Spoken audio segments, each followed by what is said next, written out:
Doctor যদি ভুয়া হয় তাহলে রোগীর চিকিৎসা সঠিকভাবে কি করে করা সম্ভব? রোগী তো নিশ্চিত মরবেই।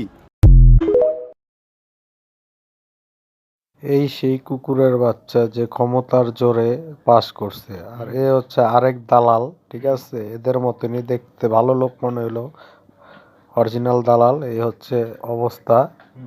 17 মাস পন্দানি খাওয়ার পরে জীবনটা যা হয়। হ্যাঁ, যত দ্রুত পারে টাকা কালেকশন করতে হইব। এই যে হওয়ার কথা ছিল কি, আর আর হইছে কি? এই হচ্ছে উন্নত চিকিৎসা, আমাদের দেশের উন্নত ডাক্তার, ডিগ্রিধারী, বিএস, এমএম, তারপর আরো কত ডিগ্রি আছে, এমএস। হ্যাঁ, এরা পাস করছে। ওই যে প্রফেসরের বাথরুমে আটকা পাস করার চিকিৎসক, আমাদের দেশের গর্বিত চিকিৎসক। হ্যাঁ,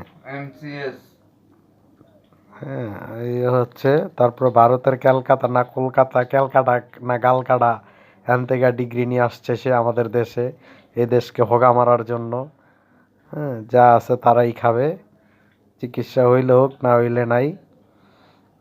এ হচ্ছে অবস্থা আমাদের বাংলাদেশের সাধারণ মানুষের। যা এমনে মন চায় ডিগ্রি একটা দেখায়া যেমনে মন চায় লুটপাট করে খা।